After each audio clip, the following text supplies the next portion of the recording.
जैसे संध्या काल में लगाया गया दीप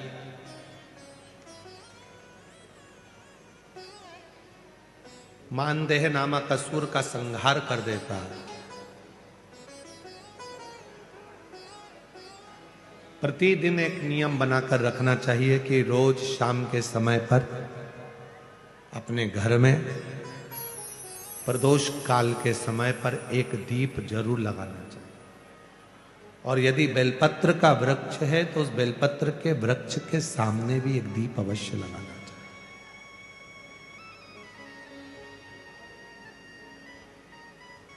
6 महीने में, 3 महीने में, 2 महीने में, 1 महीने में ऐसा नियम बनाया करो कि मुझे बेलपत्र की पूजन करो।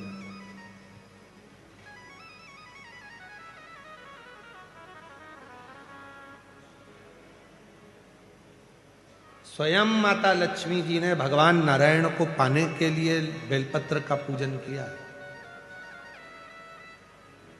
जब इंद्र की पूरी सत्ता चली गई थी, सारा की सारा धन इंद्र का चले गया था, असुरों ने उस इंद्र के सिंहासन पर अपना कब्जा जमा लिया था, तब इंद्राणी ने, स्वयं सची माने इंद्राणी ने शिव जी की साधना करी, बेलपत्र के वृक्ष के, बेलपत्र की पूजन करें।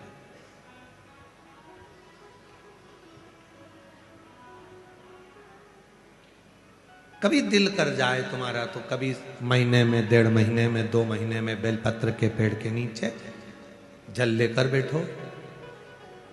बेलपत्र के वृक्ष के नीचे दूध नहीं चढ़ाना, बेलपत्र के वृक्ष के नीचे दही नहीं चढ़ाना, शहद घी नहीं चढ़ाना। बेलपत्र के वृक्ष के नीचे जब आप बैठते हैं, बेलपत्र पूजन का एक विधान होता है कि जब हम बेलपत्र की पूजन करते हैं तो 2 कलश पानी के भरे हुए, एक अपने सीधे हाथ की ओर, एक उल्टे हाथ की ओर रखा जाता है। पूजन की थाली बीच में रखी जाती है। 2 बत्ती का, लंबी बत्ती का, 2 बत्ती लंबी घी की जलाई जाती है। लंबी बत्ती बेलपत्र के वृक्ष के नीचे 2 बत्ती लंबी जोड़ा बनाकर उसको जलाया जाता है।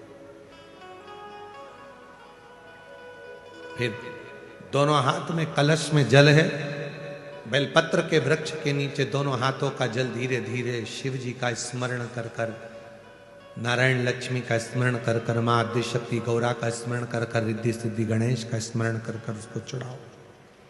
प्रार्थना करो, विनय करो, मेरे जीवन में बहुत कष्ट है, उसको मिटाना है आपको।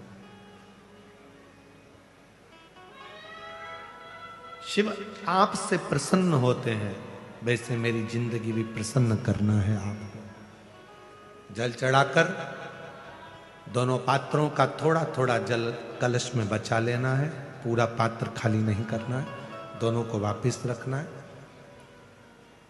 और थोड़ी सी हल्दी पीसी हुई शिव जी के उस बेलपत्र पर लगाएं, थोड़ा कुंकुम वो भी बेलपत्र पर लगाएं। 7 दाने अक्षत के, केवल 7 दाने अक्षत के बेलपत्र को छुआकर अपनी थाली में रख लें।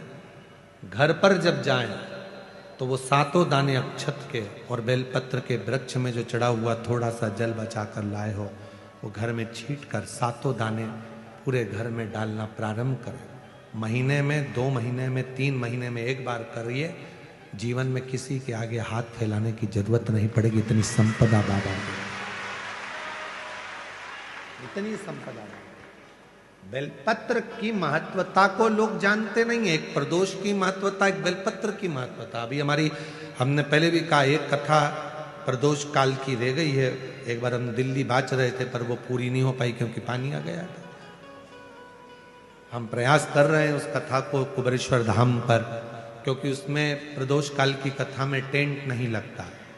वो प्रदोष काल की जो कथा होगी सीहोर कुबेरेश्वर धाम में, उसमें टेंट नहीं लगेगा, उसको खुले मैदान में बाचना पड़ता। आप और हम सब खुले मैदान में बैठकर प्रदोष काल में उस कथा को सुने और उसमें प्रदोष की महत्वता को जाने। और हमारी तरफ से हम तो आज प्रकाश जी आपको भी, दीना भाभी जी आपको भी, दोनों को निमंत्रण दे रहे हैं। जब भी सीहोर में जब कथा हो प्रदोष काल की, तो एक दिन कम से कम आप लोग आकर उस कथा की पूजन आपको भी करना रहे, प्रदोष काल की कथा।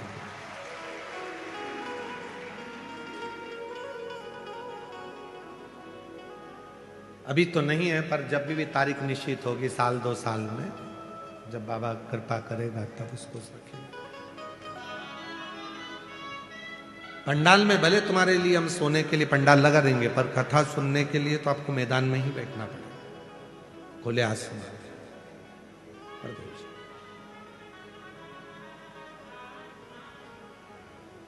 शिव तत्व को जान, बेलपत्र की महत्वता को जिसने जान लिया, आज लोग बेलपत्र को जान रहे हैं कि बेलपत्र खाने से शुगर, बीपी, थायराइड जैसी बीमारियां भी ठीक हो जाती हैं। उस बेलपत्र की महत्वता को जाने। और फिर निवेदन है, आपके शरीर में कष्ट है तो बेलपत्र का सेवन करो। रोज रोज बेलपत्र वैसे ही नहीं खाना। कई बार बेलपत्र खाने से मुंह में छार छार पना जाता है, कई बार मुख का स्वाद भी कम हो जाता है बेलपत्र खाने से। तो निवेदन है, रोज रोज ना खाइए, जब जरूरत है। और जरूरी नहीं कि आप 3 पत्ती यहां से जो बेलपत्र दी जाती है, 7 दिन तक जो रोज एक बेलपत्र दी जाती है, वो तो खाने के लिए दी जाती है। पर समापन के दिन की बेलपत्र तो खाने की नहीं रहती, उसको तो ले जाकर लोग लाल कपड़े में बांध अपने घर में रख देते हैं तिजोरी में। आखिरी दिन की बेलपत्र तो वैसे भी तिजोरी का भंडार के लिए होती है। तो जो बेलपत्र होती है, जरूरी नहीं कि तुम पूरी बेलपत्र खाओगे तो दवाई असर करेगी। बेलपत्र का अग्रण्य भाग का थोड़ा सा पत्र भी यदि हम पा लेते हैं, उसको ग्रहण करते हैं, तो वो भी उतना असर करता है। और रोज खाने की जरूरत नहीं है। रोज अगर शिव मंदिर जा रहे हो, शिवालय जा रहे हो, शंकर जी के मंदिर जा रहे हो, देवालय जा रहे हो, तो बेलपत्र लाओ, वहां से मना नहीं है। उसको इकट्ठा करो, एकाग्रित कर कर सुखा लो। सुखाकर रोज शिव जी की चढ़ी हुई बेलपत्र को सुखाकर फिर उसका चूरा बना लो।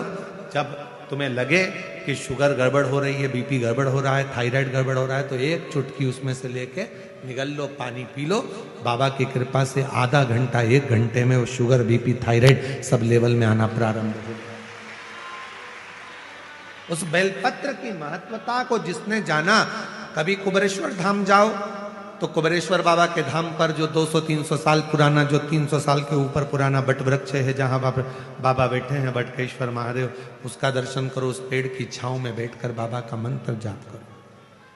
अभी अभी हमने थोड़ा सा उसको बंद कर दिया था, क्योंकि वहाँ बाबा के जोड़ा घूम रहा था तो वो शरीर पर चढ़ जाता था, इसलिए अभी स्थान पर वहाँ जाना थोड़ा बंद कर दिया था, पर पुनः वापिस उसको खोल दिया। बेलपत्र की वाटिका है छोटी सी, उस बेलपत्र की वाटिका के पास में बैठकर भगवान शिव का नाम उच्चारण करो, नाम स्मरण।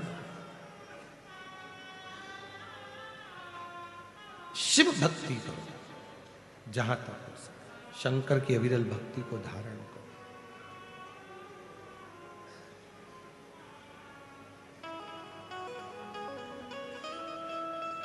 शिव की साधना, आराधना जीवन को सुख देती है। बेलपत्र का वृक्ष का पूजन अर्चना हमें आनंद प्रदान करती है।